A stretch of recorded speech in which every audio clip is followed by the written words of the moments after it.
Good afternoon, everyone. Thank you for joining us today. Our team, Aleni Zamalis, Brenden Whitefield, Julia Massey, Maria Ray, and Krut Patel, will be guiding you through our design thinking and prototyping journey for our app, Simple Senior Support. We are tasked with addressing the wicked problem of aging in place, and we've developed Simple Senior Support as a solution we believe will help promote independence and support aging in place more effectively. In our research, we found the seniors we interviewed had commonalities such as being independent, being mobile, as well as experiencing some financial stress. We found that seniors preferred living in their own homes and managing daily tasks. Mobility mattered to them and was crucial for their independence. The seniors we spoke with were able to move around comfortably. Finally, support systems were good because that helped seniors benefit from community connections and occasional assistance when needed.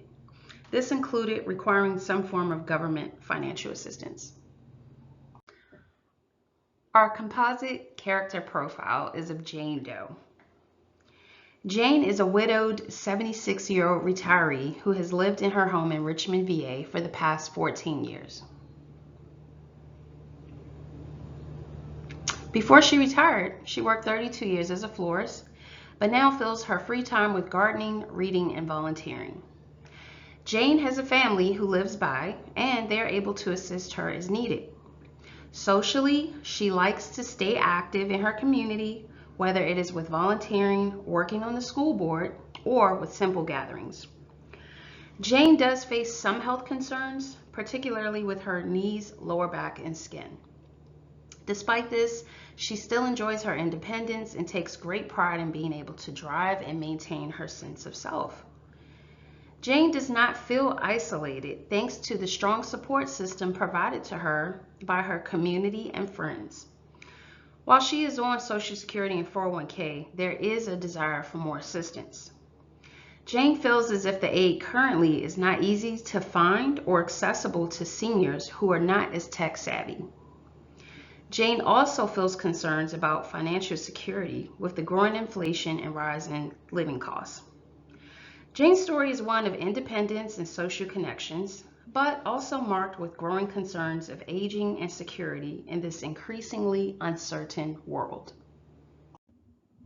Our final point of view statement chosen is Jane Doe, a 76-year-old retiree, needs an easier way to access aid because she is not tech savvy enough to access the aid currently on the internet. Top 5 how might we's include the following. Number 1, how might we make technology easier to understand for seniors? Number 2, how might we break down information so it's easier for elderly users? Number 3, how might we create a user-friendly interface for government aid? Number 4, how might we simplify the process of finding the right information? And number 5, how might we assist seniors with understanding technology better? Our initial prototype is the Simple Senior Support app. We designed this app in hopes to alleviate some of the complexities and confusion between seniors and technology. We sought to build something very simple and intuitive to help bridge the gap and allow easier access to government aid programs, local community events, or other assistance programs. This is an AI chatbot focused on government assistance programs with a senior-friendly interface. We chose a design that we thought had no extra jargon, clear instruction, and straightforward operability. Seniors who can help themselves enough, we created a self-login, and seniors who need a little bit more help, either from their account executors, caregivers, or family, we created a friends and family login with a little bit more restricted access. The AI chatbot will intake their information and help match them with government assistance programs or local programs that could be of use. The idea is to create easier access in hopes that it will happen earlier at a more optimal time in the senior's life, further enabling their aging in place and independence. After testing with our users, we took the following feedback and added it to the feedback square. For positive feedback, users reported that the information was centrally located and convenient, it was simple to understand, had features such as links to uncommon resources such as local events, and it was a solid starting point laying out foundation for future expansions. Constructive criticism, however, ranged from security concerns over family login and lack of trust in the portal's legitimacy. The links provided were too general and could be found with a simple Google search. The layout of the portal looked fake and gave resistance from users to upload their personal information, and only provided general information and not specific information that may be sought. So questions that were raised were, how can we give confidence to users to log in personal information to the portal? How can we encourage seniors using the portal over, say, Google? How can we make the layout look more legitimate? And how can we help find more specific information? So new ideas were to expand senior local events functions, such as adding a built-in social network feature for activities that are shared between users, such as matching with a common hobby, adding an FAQ section to help address questions from other users who may have looked for the same information in the past, an AI chat box feature at the bottom to allow easier access to key features, a mobile app version to help cater to users on phones rather than traditional computers, and a built-in search function to help locate more information similar to how SharePoint functions. After taking feedback into account from the users, we believe the best next step is to return to discover mode of the design thinking process. Our original findings indicated that seniors were looking for a simpler way to find information about government services, and our prototype was our attempt to answer that problem. However, a high degree of resistance was shown to using the prototype, and also highlighted key weaknesses that were not considered during prototype development, among them being issues with privacy and security concerns, as well as not being able to find more specific information that users may be looking for. Returning to Discover mode would allow us a fresh start and to focus on new questions that were previously not considered, among them being trust and security, as well as questions that they find difficult to find online. Criticisms levied against the prototype went beyond the POV we established during the define mode and did not answer key points users were looking for about finding more specific information. We had established that they were looking only for general information. Hearing new stories about frustrations with personal experiences and finding specific information would help refine our POV and allow us to create new how might we questions to better answer insights we gained from a fresh round of interviews with a renewed focus. There were many challenges throughout this process for us. Going into our interviews during this discover phase, we underestimated how difficult it would be to draw useful information from our seniors. We expected the seniors that we talked to would be more forthcoming with the information and that there would be a more obvious need for us to solve. This was mostly due to our initial research, which painted a very different picture of how seniors were aging in place than what we saw in real life. Our research pointed to far more challenges with mobility, maintaining independence, and dealing with loneliness than we observed. Each senior we interviewed was still mostly mobile and independent and had plenty of hobbies ranging from more active activities like golf and gardening to more sedentary activities like reading, and even there was some community involvement. There was also no common theme for all of our interviews as far as a struggle. There was a lot regarding commonalities in mobility and activity and social life, but the main issue that we could find as far as a struggle was financial issues. However, for many of them, that even looked different, and it made it challenging to find an insight that would guide us through our prototype. We also found it difficult at times to keep our ideas focused on a core insight. Since our seniors' opinions had such a wide range, our first attempts at creating a point of view were too broad, and we were trying to solve too many problems at once. Our original insights and point of view posed a challenge as we did not have enough information, and we had to return to our interviews to try to gain more specific information that we could draw our insight from. Once we did that, we did find a common theme in their frustration with finances, and that was regarding government aid. They found that it was difficult to find and obtain, and that led us to designing our senior support app. While our prototype was convenient and easy to use, it failed to answer the true problem our seniors were facing, as we learned after we showed seniors our prototype for feedback. The issue was not that the information was hard to find, but that the government sites themselves were difficult to navigate, and so our solution did not add any value for them. We also ran into challenges with our prototype being technology-based, as it was confusing for our seniors and directly contradicted the fact that many of our seniors did not trust technology or government in general, which had come up in our interviews. In hindsight, we should have delved deeper with our seniors regarding their true feelings about government aid and why it posed a challenge for them. The most important way we could have done this would have been through spending more time building rapport with our seniors, as most of them were unwilling to answer questions about this in great detail.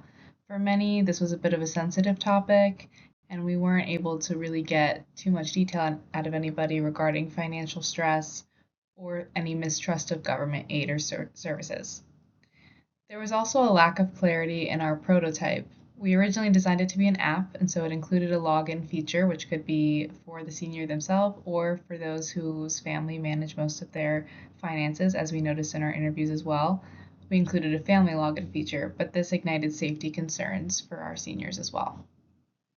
Hello everyone, I'll be presenting the business model canvas for our project, which focuses on simplifying access to government assistance for seniors who are aging in place.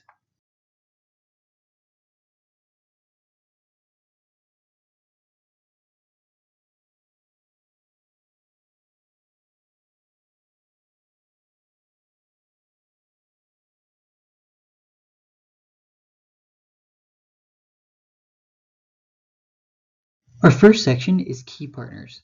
To make this platform successful, we will need to collaborate with several key groups. First, we will need to work closely with government agencies like Social Security and Medicare to ensure that the information we provide is accurate and up to date.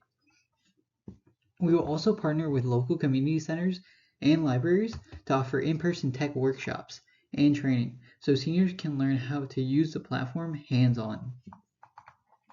Next, nonprofit organizations focused on senior care will help us with outreach and resource sharing to make our solution reach the people who need it most.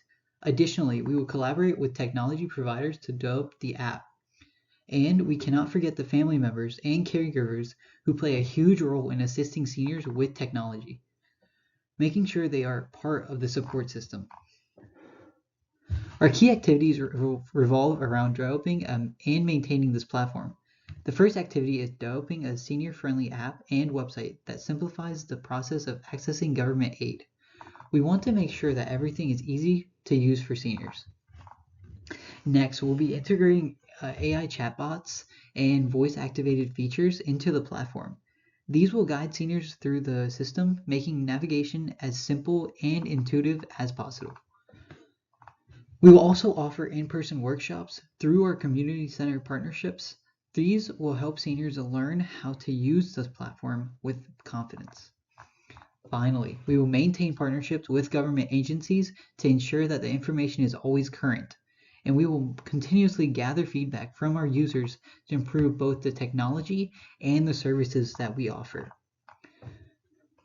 To make all of this possible, we will need several key resources. First, we will need a technology development company to create and maintain the platform. We will also need access to government databases so that we can provide real-time updates on availability of aid programs. Our community partnerships will be essential for running workshops and reaching out to seniors who need this service the most. We will also have a customer support team available both phone and the app on both the phone and on the app to provide personal assistance whenever a user runs into trouble.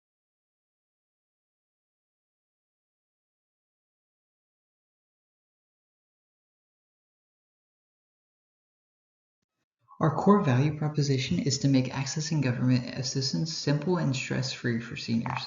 We know that navigating government programs can be so overwhelming, and our platform is designed to address this challenge in many ways. First of all, we'll consolidate all aid programs into one easy-to-access place so seniors don't have to search through multiple sites to find what they're looking for. Next, the platform will feature a user-friendly design with large fonts, clear navigation, and even voice activation for seniors who might struggle with traditional technology. We will also offer personalization, tailoring the platform to meet each user's specific needs and eligibility so they can get the right information without feeling lost. Another key feature for us is the support we will provide for the families, members, or caregivers. Since seniors often rely on loved ones for help, we want to ensure that the platform is easy to use for the loved ones as well. Lastly, we will offer in-person tech support through community workshops and making sure seniors can learn how to use this platform and feel confident when accessing their aid. Customer relations. To ensure a strong customer relationship with our users, we want to focus on providing support and guidance every step of the way. We will offer personalized assistance through AI chatbots and live customer support so seniors or their caregivers can get help whenever they need it. We also want to organize regular in-person workshops to build trust and empower seniors to use our platform effectively. This is key for reaching those who may be less comfortable with technology. We will make sure that there are detailed FAQs and help guides designed specifically to the most commonly asked questions that seniors may have. And of course, we'll be collecting feedback continuously. This will help us make ongoing improvements based on real user experiences, ensuring that the platform stays not only helpful, but also as relevant as possible. Channels. Our channels are focused on how we will reach and engage with our users. The platform will be available through several sources to ensure its accessibility to as many seniors as possible. First, there's our website and mobile app, both designed specifically with seniors in mind, offering an easy and intuitive user experience. Next, we'll have our community centers, libraries, and local organizations to help distribute information and host workshops, ensuring we reach as many seniors as possible, even when not online. Senior advocacy groups and government agencies will help us spread the word about our platform, getting it into the right people right when they need it. We will also use social media and targeted online marketing, but we expect a lot of our growth to come from word of mouth within senior communities as they share their positive experiences with others. Our primary customer segment is going to be seniors aged 65 and above, especially those who are aging in place. These are people who want to stay in their own homes, but often face challenges in navigating government aid and programs, particularly when it comes to technology and complex processes. Our secondary segment includes family members and caregivers. They are often the ones helping seniors access these resources, so it's important that our platform works for them as well. Lastly, our third segment, which consists of senior-focused organizations and community centers. These groups can help bridge the gap by providing additional support and training, especially for seniors who may not be comfortable using technology. Cost structure. Our main cost will revolve around developing and maintaining the platform. First, we have a tech development cost for building and continuously improving the platform. Next, we'll have the AI integration and chatbox technology to make the platform more user-friendly and responsive. We also have marketing and outreach costs to reach seniors and their families, ensuring that they know about our platform and how it can help them. In addition, there's also costs associated with running and managing these workshops and in-person training programs, which will require a staff and, of course, resources. Finally, our customer support will be a critical ongoing cost, as this team will help seniors navigate the system and troubleshoot any issues that they may encounter on their journey. Revenue streams. Now let's talk about revenue streams, or how we plan to sustain and grow this project. First, we want to explore government funding and grants. They are focused on senior care or increasing technology access for elderly. We will also seek partnerships with government agencies and nonprofits that can subsidize and help develop the operation of our platform. We might also implement a freemium model where basic services are free, but seniors or their family may opt in to pay for a small fee, which allows for premium services like financial planning or personal assistance. And lastly, there's a potential for advertising revenue, where we could include sponsors listing for products or services that are specifically aimed towards seniors. In conclusion, this business model allows us to provide an easy-to-use, valuable service to seniors while also making it sustainable through partnerships and revenue streams. Our goal is to help seniors age in place with dignity, independence, and with access to resources they need. Thank you, and I'm happy to answer any questions or concerns you might have.